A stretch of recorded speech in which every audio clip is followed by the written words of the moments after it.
Welcome to episode 259 of The Numbers Game. I'm Jace. I'm here with Nick and Marty. Marty, you look glorious. Look at that wonderful surroundings you're in. Oh, wow. Thank you, Jason. You're it's welcome. Very rare I get a compliment. Usually it's the other way around. You saying I'm 120 years old, so I'll take that on board. But Hang on. Didn't you say surroundings? Yeah. Oh, Just clearing things up here. It's all right. He's still beautiful. far out. He said your surroundings look fantastic. Yeah. Oh. And Marty's just Sorry, going mate. straight into, look how good I Well, look. my inadequacies just jumped to the forefront straight away there. So you two are looking glorious as well. And your surroundings are pretty good too. Oh, thank you, So- mate. What's happening I today, wanna- Marty? I wanted to hook in. I've been thinking about the way forward for Australia. Right, you know me. I like to have an innovative nation, and I thought, who out there is doing something substantially good that we might be able to learn from? Now, if I told you there was a country where you could have a 17% company tax rate, it'd be pretty exciting, wouldn't it? If I asked you about a country that might have no capital gains, if you sold a property or if you had distributions from a trust or if you bought some shares and sold them, that no capital gains. What about personal tax incentives that were relevant for high income earners as well as low income earners that actually made sense? And what about a government that actually supported people and incentivized progress? I mean, would you be thinking that we're in some sort of, Narnia here? What Yeah. initial thoughts? I'm Do just you want to know? trying to work out who the hell it is. It's Singapore. Absolutely. I've been doing some research and just the simplicity and all the things we talk about that make sense, I'm kind of seeing in what they do. And here's the first example. They have something called the Startup Tax Exemption Scheme. So if you're starting up a new business in Singapore, yes, there's a 17% company tax rate, but in the first year, they will rebate 75% of that tax back to you. And in fact, in the second year, it was all when I say that, that's for the first 3 years, for the first 100,000. And then for the second 100,000, they'll rebate 50% of the tax back to you. So for instance, if you were to earn 200,000 in your net profit in your first year of business, which would be pretty good going anyway, right? You would be taxed at $12,750 instead of $50,000 here in Australia if you did that, if you got that same result. So talk about incentivizing people to start a business. Now, there is a criteria to it that you have to be obviously domiciled in Singapore and living there, and you have to hire one employee that's outside of a shareholder or a director. Marty, can I just confirm? So that's the first 3 years. You could do 200, 200, 200. Yep, And in each year, you'd only pay the sort of 12,700 tax. correct. Okay. So That's great. And anything after that, any more that you create after that goes on to the standard 17% corporate tax rate. Yeah. That's nearly 4 times less the tax burden, even more by the sounds of it, Jace, and also zero capital gain. So even if you distribute out to shareholders, again, no tax on those incentives. It goes into their personal returns. But Marty, it does make you wonder, in a sense, so many people say, hey, I'm starting a small business. What are the incentives for me? Which grants should I apply for? What concessions am I getting? And essentially, year one of forming a company here, bang, you just get whacked with the tax straight up on profit. You've got GST to learn about. You've got pay-as-you-go withholding. You've got superannuation dates. You've got compulsory work cover. You've got all of this stuff that a small business owner has to do and learn year one. How much better would it be if that small business owner who starts a business year one, instead of paying the full whack of tax, can invest that into advisor, education, learning about the business, a course, having a coach, whatever it is, or just had more profit to reinvest into the business, more profit to hire that first employee. So I think it definitely strikes a chord straight off the bat that there's got to be a better way to do business in Australia. And that is a great example of some incentives, because the hardest time in business is usually your first couple of years. And I think the numbers are, 3 in 5 businesses don't survive year 3. So more than half of businesses go out of business in the first couple of years. So imagine as an economy and as a country and as a government, there were things being done to try and make life easier for small business owners to get past those hardest first couple of years. I really love that idea of, as a part of getting that benefit, you do have to hire one employee. Do you think that might be stimulating opportunity for the nation? I mean... Side note, Marty, but did you happen to look at their personal tax rates? Glad you asked, Nick. Yes, I did. And it is much better than ours, and I'll give you a little rundown. Actually, it made me quite angry and sick when I read it in a good way, because I feel like we've got somewhere to go. So, their highest tax bracket is 24%. With a tax-free threshold of $20,000, which compares to Australia's punishing 45% at the top level, plus the Medicare levy. But the clear comparison is top tax rate, 24% Singapore, 47% Australia, corporate tax rate 17% compared to 25%, capital gains tax naught, Singapore, in Australia 47%. And when we start to look at the personal return, I've got a list here. This is what infuriates me, is that when you look at their tax rate on personal income, it's staged up to 24% as the highest tax level, and the highest tax level kicks in at $1 million. At 24%. That's when you get charged 24% on tax. So your first 20,000's free. Then you could, let's go up to 120,000 is 11.5%.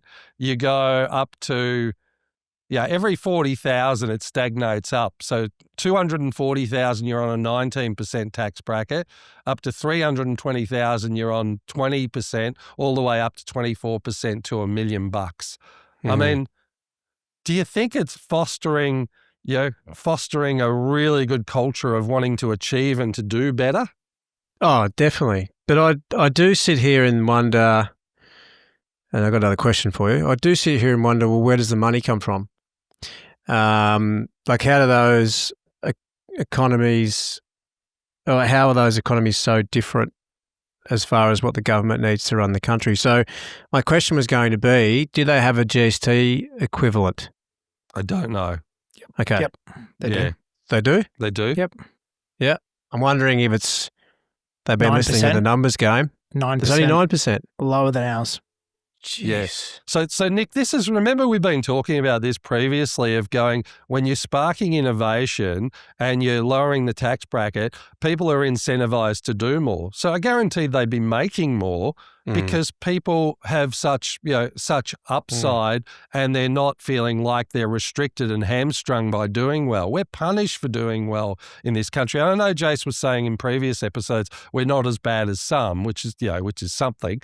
But again, this really resonated with me. And the other thing, the tax break for people up to 200,000 in personal earnings, Singapore offers a 60% tax rebate capped at 200 grand. So let's say you're earning 200,000 on their tax brackets, they'd usually be charged 21,150, and that would be brought down to 12,690, because so they still get this tax rebate earning personally up to 200 grand. So it's unbelievable. And yes, there's some considerations in regards to, like, when you look at property, that property's probably 3 times as expensive in the capital cities as it would be to Australia. Cars are nearly 6 times more expensive than what it would be driving a car in Australia. Right? So there's, it's the prices are inflated, but they got the money. People have got the money to spend, which then fuels purchasing and purchasing power. And it's Yeah, it's incredible some of the stuff they do that just is so sort of exciting and dynamic that make people want to do better. And that's the whole progress thing, that rather than stripping tax and off people that can't afford it and people are trying to do well, they get hamstrung more. There's really, like, I love the fact they incentivize, they still have the first 20,000, no one gets charged tax. I like the fact that up to 200,000, people get a significant rebate on their personal tax as well, because it helps the people, obviously live in their communities.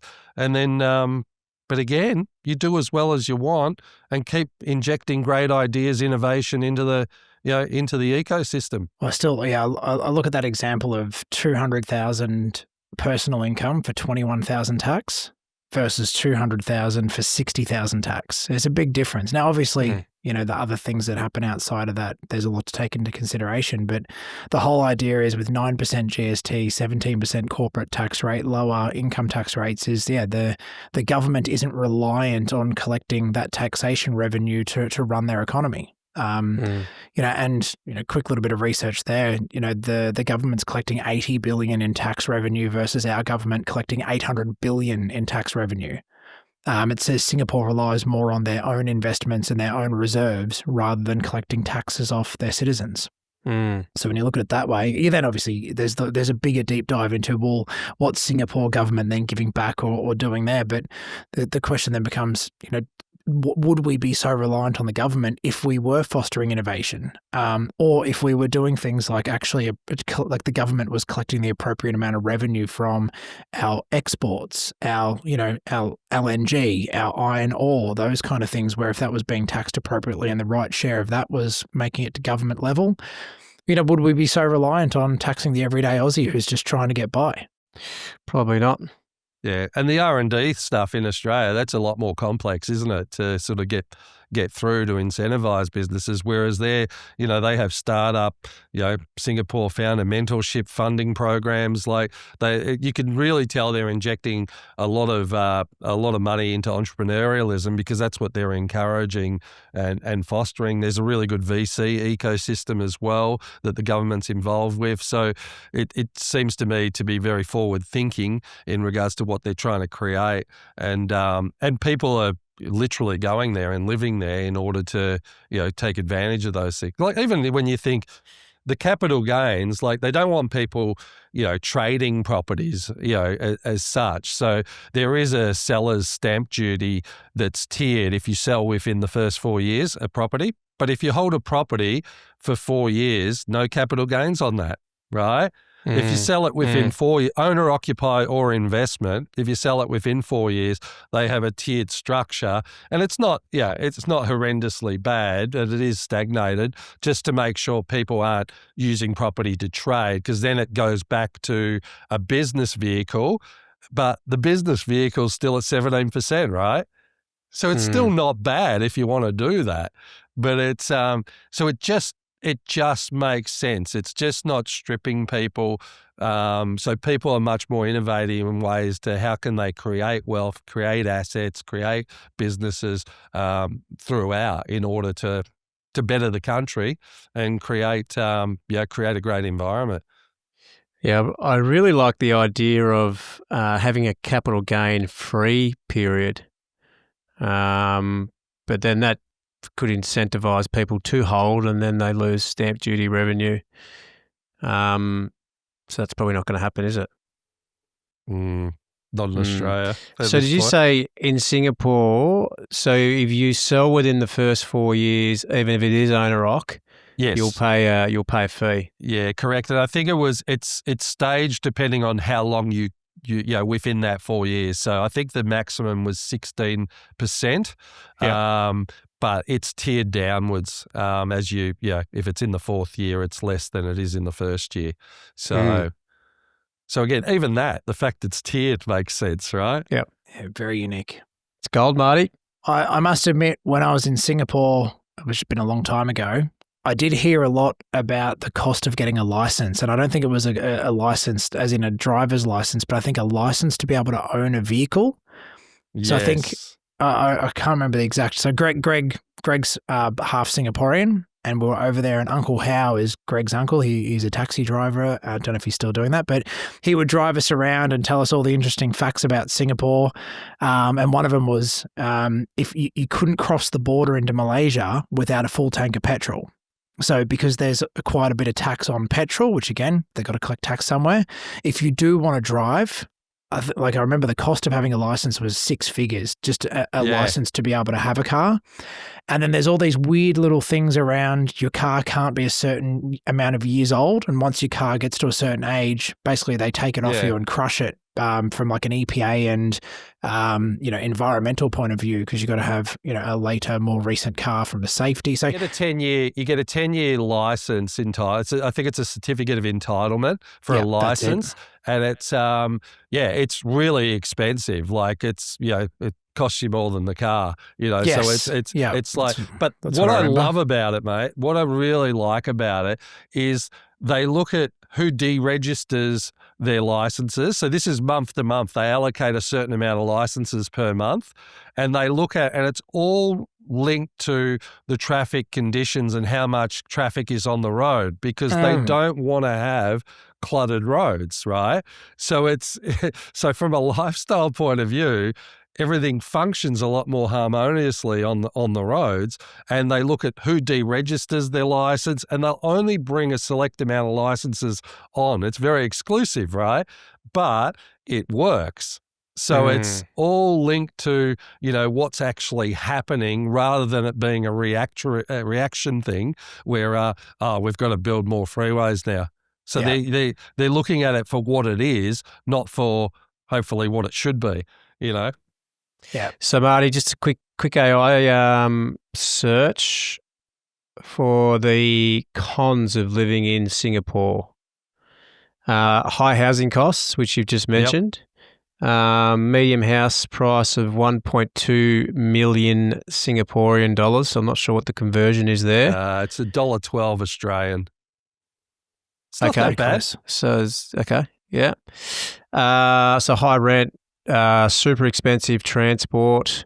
Yep. Whilst highly efficient, very expensive, and just high general costs. Cost of living, very poor work-life balance, intense work culture focused on productivity. Yeah. Which leads to long working hours, stress, relationship problems, burnouts. But who wants to not work with those incentives? I'm ready to fire up on 20 hours a day on that sort of stuff, because and I go, you look at the cost of living, it's about 7,700 a month compared to Australia's about 5,500. But what did Jace just say in regards to the tax differential? It was like 60,000 instead of 20,000 instead of 60, and you go, you've got the money to be able to have that type of lifestyle. So go on a holiday. You can afford another holiday every year. That's right. They relieve the burnout. So there's one thing with the car as well. The public transport is so exceptional. You don't need a car there, and that's probably the thing. If you want to own a car there, it's because you've got the money to be able to afford to do it. It's it's a luxury. It's a nice to have. Or I think at the time Greg's uncle and then he had another guy with the car, and they would run the car 24 hours a day. So they'd do 12-hour shifts each as taxi drivers, and the car wouldn't be turned off apart from when it was getting serviced, like once however many kilometers. Otherwise it'd run 24 hours a day with 2 different drivers alternating shifts. And that's how they would afford to pay to, have their license to be able to drive it and then make the profit on top. Well, I had a look at the, just even like something like a Toyota RAV, it costs you 50,000 in Australia, let's say. I think it costs about 240,000 in Singapore. You're kidding? Yeah, over 10 years. Yeah, over 10 years. 240,000. But that shows you, the difference on that, and with those licensing arrangements and things like that. So most people are utilising the public transport, but again, the roads work beautifully. So if you can afford it and you're dominating. Again, it's all very systematic. So I kind of like it. Yeah. I really do. I really do. The cost of living, I said, we're slightly better off, but hey, we're getting we're getting screwed to the hilt on bloody everything. Social harmony. I think I mentioned in a previous podcast, I looked a little bit more into it because there's a lot of different religious cultures, and this is what we're experiencing in Australia. A lot of diversity, a lot of new immigrants, and it seems to be a volume play because, the people that are here are not having kids because you can't afford to.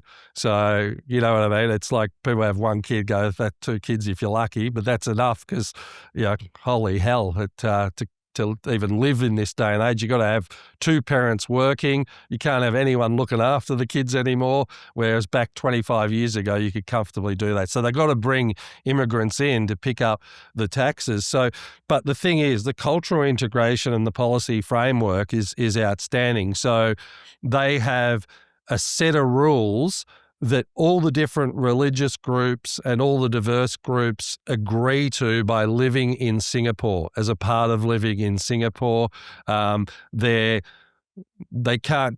can't live in clumps, so they have to be, which I'm not sure if that actually works or not, but they literally have to integrate in the wider society as well.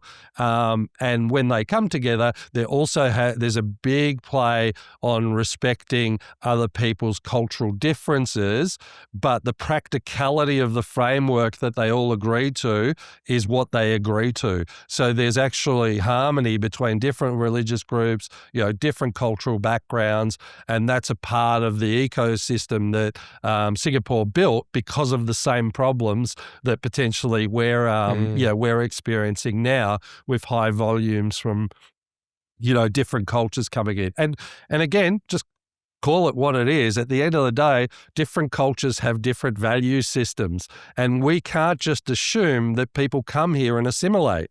Have to have some practical framework around it that there's an expectation beyond religion, beyond anything else, beyond there's got to be a practical framework that when you come into a country that everyone can follow. And I think it's better to keep it obviously outside of religions and things like that. But they do that. They do that. How smart. Well, you say smart, I say common sense. But it's a great point you bring up because you've only got to look at what's happening at the moment, and obviously in Melbourne. But different values, different respects for different levels of respect for people's belongings. So if you come to a new country, there's rules that you abide by, and if you don't, then you have to leave. And it doesn't, like what you said about it's not about religions. You have it outside of that, and I think. It's respectful, Nick. It's like we treat everyone with respect as long as these practical boundaries are followed in this ecosystem. And they have the lowest crime rates. I mean, minimal violent crimes, low theft, and they have CCT, footage all over the place. The legal system's very efficient in dealing with anything that falls outside of that practical framework. That's the bit that sounds like a dream, right? Like low crime rates and respect. Which is not what we're not seeing, and is kind of sad and disappointing to see the way Australia is at the moment. And low tax, low crime. What are we doing? Yeah, I definitely think there's, Marty, bringing this up, there is a lot for Australia to learn from, tax innovation, government decision making, regulatory. It strikes home pretty hard. I mean, and again, just I'm getting flashbacks and memories of being there and hearing the stories. Like everything was so clean and neat. There was law and order. People waited patiently off to the side for the train doors to open and for other people to get in. It was like beautifully organized, and even I carried a bottle of water down to the train and some food that I'd bought, and I was getting stared at being like, mate, what are you doing? Why have you got a bottle of water and food taking it onto the public transport system? Like that's a no-no. And you put that shit away. You don't sit there munging on, your meat pie or your can of Coke or, whatever you got. There is respect, and right down to, that petrol story I told where people tried to cross to Malaysia to get petrol, and they installed a switch in their car to show that they had a full tank of fuel, and the ones that got caught doing it got locked up in jail. Because again, you don't mess with the rules. You break the law, you get locked up. So common courtesy. Yeah, I've got 2 really quick things that happened to me over the space of 24 hours. Go on. 2 things that really get on my nerves. So it was a Monday, and I was coming back from somewhere on a plane, and I was on the aisle seat. I always go to the aisle seat so I can get up and walk around and go to the toilet if I need to. But when the plane lands, the people that were further back from the plane or away from where the exit is, when they try and get in front of you, so you'll be kind of sitting there, and the plane's just landed, and then you look to your left or you look to your right, and there's someone right there that was behind you. So the common courtesy is if they're in front of you, then you let them get off the plane first. Yep. I can't stand those people that try and rush up, and they're right on your shoulder. So we can't go anywhere. That's why I'm still sitting down. I'll stand up when it's time to go. So that happened on the Monday night. This is actually a Sunday night, I think. On the Monday morning, I went to get something to eat for lunch just by myself. It was actually at the Vic Market, so there was a bit of a sort of food courty area. There was a small table with a seat either side. And then there was a group of people kind of next to me, bit of a distance away. So I sat on the small table by myself, eating my lunch, bit of peace and quiet. And then two of the people attached to that group came and sat at the table that I was at. No, can we sit here? No, nothing. Just sat down. One came in and kind of looked the face towards the other group, and then the other one came in and sat next to her. And I was like, are you guys serious? I'm trying to have a quiet lunch here, and you're actually now sitting at my table without even acknowledging it. So I just stood up and I just stood up and I said, I'm just going to sit over there. And then they apologised. And I was like, yeah, that was your plan. So that happened to me in the space of 24 hours. But that wouldn't happen in Singapore. That wouldn't happen in Singapore. You didn't share the opportunities of getting a home loan, did you, Nick? Because I think you would have had every right to, given they just got into your grill like that. No. But that's the same. I had someone spitting in a McDonald's the other day, and I'm going, who does that? You know what I mean? And look, I don't blame the people coming in, because they're going to do what they did before, right? I got no problem with that, because that's what it was, right? That you go back to habits that you grew up with and but set an ecosystem of principles and respectful practicality that everyone decides to follow regardless of their background. And we've lost that. I got to go to bed with a cattle prod by the bed, because even Nick was saying, where he puts his keys is an interesting place, because we're thinking about different things that could happen now that we never had to think before, with break-ins and all sorts of different things, and it's not good enough. It's just not good enough. And why aren't we learning? And I'm sure there's stuff. I'm just reading it and learning it from high level. I'm sure there could be stuff with Singapore I don't know about too. So I don't want 2,000 YouTube comments going, I was there and they killed my grandmother on the, threw her in the sea. Mm-hmm. Like, I don't know. But what I'm saying is that we should be looking at places that are getting these things right, that had the same sort of issues, in order to create a better Australia, and a better Australia for everyone that's in it. And we want a progressive nation. We want an innovative nation. We want people to have a crack and go into business because they can create a great return. We want people who want to up their wage without getting taxed to the hilt, so they can go invest in themselves and other people. And it is such an opportunity, and we don't want to get killed while we walk down the street. So let's just think about it. And you know what, to just throw this in at the end here, but there is an opportunity that if you are starting a business, that you don't necessarily have to be structured in Australia. Now, this is not my way of being like tax avoidance, don't pay the ATO, but there are genuine legal tax structures worldwide if you're going to be running a worldwide business that doesn't require you to always be living or domiciled in Australia.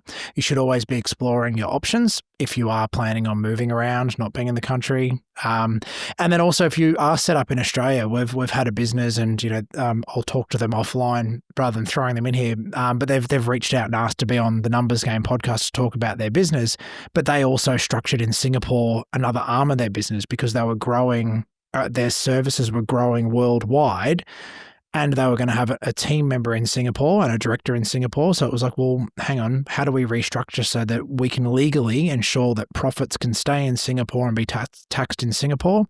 And Singapore, again, look into it, do some research, but there's pension funds and ways to invest over there as well. there are specific tax advisors and business advisors out there that specialize in just offshore structures for businesses, and especially business that is, e-commerce driven. Let's say it's produced somewhere offshore and then shipped somewhere offshore and it never touches Australia. These are your opportunities to go, well, does it actually have to be registered in Australia and pay taxes and everything here in Australia? Or can it be legally registered and ran somewhere else, by partners around the world? So something to look into. And if we can have that person on the show at some point soon to unpack the ways that their business works, and not necessarily just the trading out of Singapore, but just what that looks like to trade. And again, in a previous life at another firm, we had a business structure that was, registered in Hong Kong, shareholding in British Virgin Islands, money flowing back to Singapore, all legal, all above board. And this particular, person's business turned over millions and had almost a 0% tax rate for the way it was structured. So where there's a will, there's a way. And I'm not saying, people come to me and say, well, if Google or Facebook don't have to pay tax in Australia, how can I do it? And it's complicated. So, but do your research. What frustrates that we have to consider that. We got federal, Correct. state tax. Come on. Because we're a forward-thinking country, surely. Yeah, and Come on. here's the thing. The reality is, and this is where the argument will be, is you're in this country, you're taking advantage of what this country gives. So, I'm all for what you said, Jace, for sure, if it's possible. But at the end of the day, there's a balance. And to what you said, Marty, let's just get it right. Let's just get it right when you're not thinking about the fact that you need to do that. Get it right so that people don't have to come up with these schemes to pay tax all over the world that is more favourable than the taxes they pay here. And that's always been the argument. If everyone just paid a fair amount of tax, Australia would be, a much better balanced tax place to be. Well done, Singapore. And come on, government. Come on, state. Come on, federal. We can do this. Surely. Surely. Well, if you've enjoyed the episode, definitely jump onto YouTube and leave a comment on Marty. Go at him. He loves the comment section in the YouTube apps. If you're listening elsewhere, thank you for listening. Like, subscribe, or jump on YouTube. We're having a bit of fun over there. But until next time, it's a beautiful country. Let's get it firing. Game over. This podcast is for educational and informational purposes only. The conversations are of a general nature and do not qualify as financial or tax advice. We recommend before you make any financial decisions, you consult a licensed professional. Individuals on the podcast may hold positions in the companies discussed.